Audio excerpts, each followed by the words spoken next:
Madame, Monsieur, bonsoir. Au sommaire de cette édition, les marchés de Noël, nouvelle cible des terroristes. Au lendemain des attaques de Berlin, l'Indre-et-Loire doit elle aussi renforcer ses mesures de sécurité.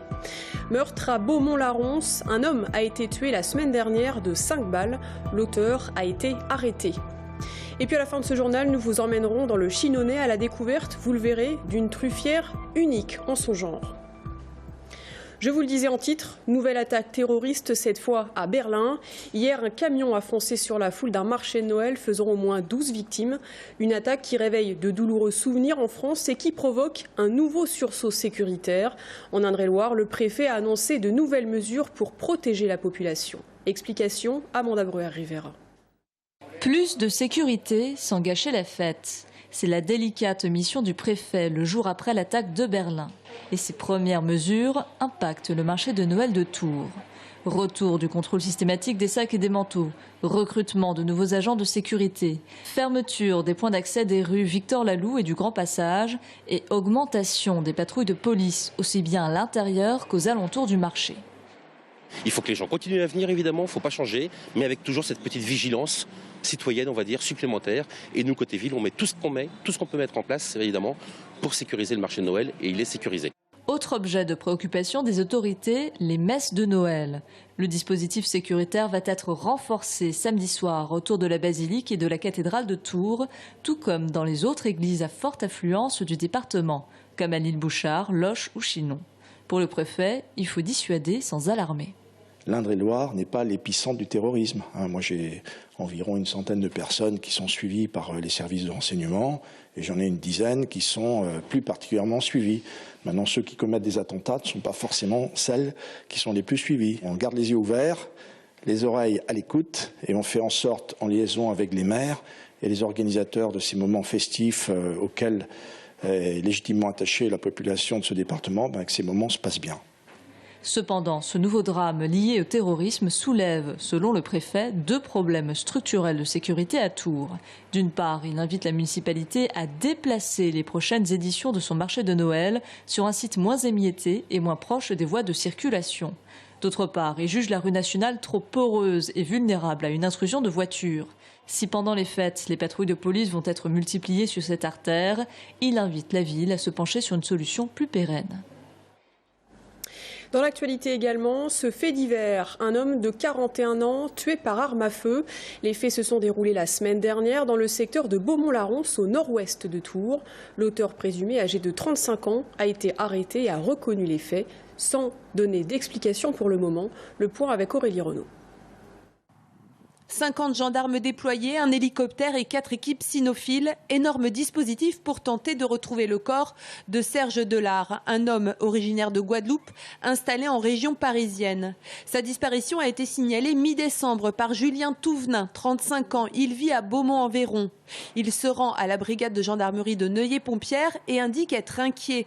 Depuis quelques jours, un de ses amis a disparu alors qu'il l'hébergeait chez lui. Les gendarmes se rendent au domicile de l'homme à Beaumont. Devant sa maison, le véhicule de Serge Delard. À l'intérieur, son téléphone. Julien Touvenin change de version, s'en mêle et passe aux aveux. Son ami n'a pas disparu, il l'a tué de 5 dans le corps. Il est aussitôt mis en examen pour assassinat et placé en détention.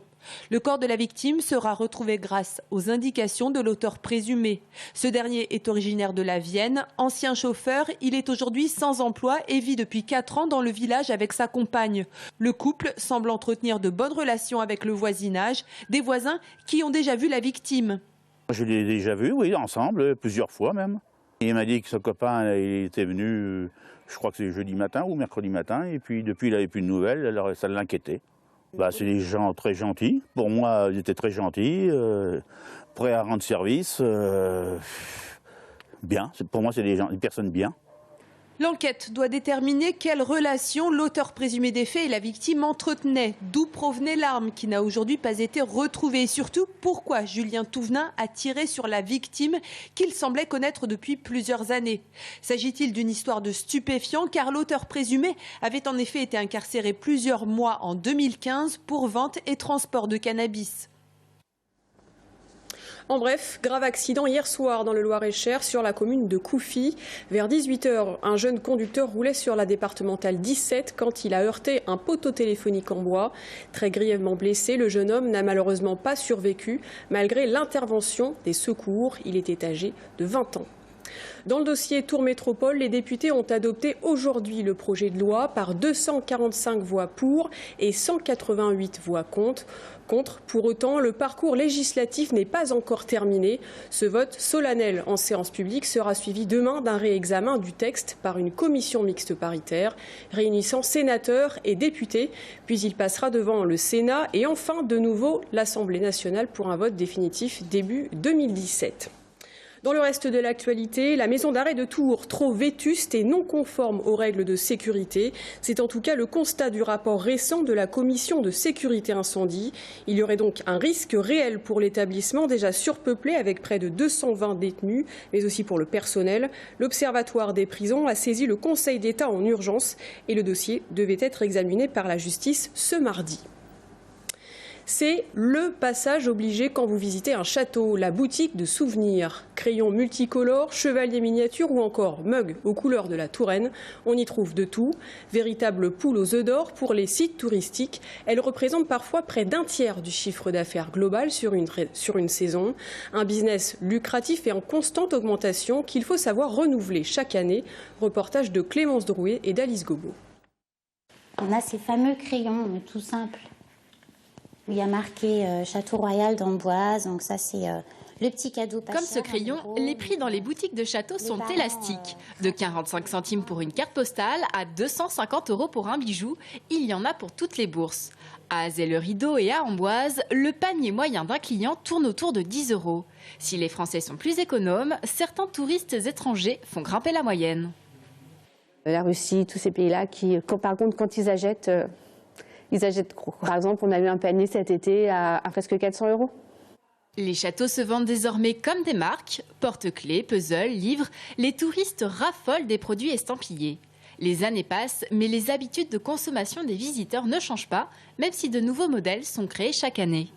La petite boule à neige kitsch, mais ça c'est l'objet fétiche des collectionneurs. Les dés à coudre aussi, les petites cuillères.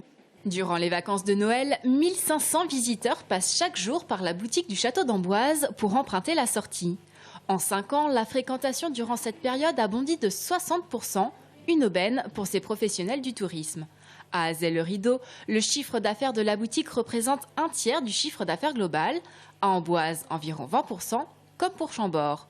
Si tous les visiteurs ne passent pas à la caisse, tous jettent un œil sur les étals. Ça vient compléter la visite. Et puis l'ambiance même du château. Je pense que les livres sont vraiment sympas, surtout si on ne vient pas de France, parce qu'on peut les ramener à la maison. Oui, ça permet de voir, de finir la visite avec quelques idées, pourquoi pas de cadeaux. Les boutiques sont devenues indispensables à l'entretien du patrimoine. Actuellement en restauration, le château d'Azay-le-Rideau bénéficie des recettes de sa boutique. Une source de revenus conséquente pour les châteaux. Au Clos Lucé, une boutique en ligne a même été créée en 2013. Une initiative qui reste isolée, mais qui pourrait s'étendre rapidement aux nombreux châteaux de la Loire. Noël approche et c'est aussi un moment crucial pour les producteurs de truffes. Pour faire face à la concurrence, de nouvelles idées sortent de terre. Exemple avec cette truffière unique au monde qui vient de voir le jour à Ligré dans le Chinonais. Elle a été conçue par un architecte parisien qui en est également propriétaire. Organisée en spirale d'Archimède sur 2 hectares, elle doit permettre à terme de multiplier les rendements par 10. Reportage de Florent Clavel. C'est une forme géométrique parfaite qui se dessine dans la campagne du Chinonais. 2 hectares organisés en spirale, la spirale d'Archimède. D'ordinaire, ce sont plutôt les vignobles qui donnent lieu à de telles circonvolutions. Ici, une truffière géante, une truffière haute densité. Classiquement, on a 300 arbres à l'hectare. En Indre-et-Loire, on oscille entre 300 et 400, 450 arbres à l'hectare. Ici, on est en haute densité parce qu'on avoisine les 2000 arbres à l'hectare. Actuellement, c'est du jamais vu, mais il y a 100 ans, ça se faisait couramment. À l'origine de ce tourbillon d'or noir en puissance, le propriétaire des lieux, Richard Galland. Sur ses terres de Ligré le week-end, architecte à Paris la semaine. Son souhait, l'esthétique au service de l'efficacité. La spirale permet un entretien et un ensemencement plus facile, Résultat, des rendements qui explosent. Les résultats qu'on a obtenus sur ce mode de culture nous amènent à avoir des résultats qui sont de 70 grammes par arbre planté à 10 ans. Un rendement 10 fois plus élevé et une densité 7 fois plus élevée. Il faudra patienter encore 4 ans avant de pouvoir ramasser les premières truffes à l'ombre des chênes. À terme, près de 300 kilos par an sont espérés, soit le tiers de la production actuelle en Indre-et-Loire. Au lendemain des événements tragiques de Berlin, la sécurité reste au cœur des politiques françaises et européennes. Au niveau local, par quoi cela se traduit-il? Comment se protéger d'une menace terroriste? Quels sont les moyens mis en œuvre? Dans un instant, le préfet d'Indre-et-Loire, Louis Lefranc, répondra à toutes ces questions. Il sera notre invité. À tout de suite.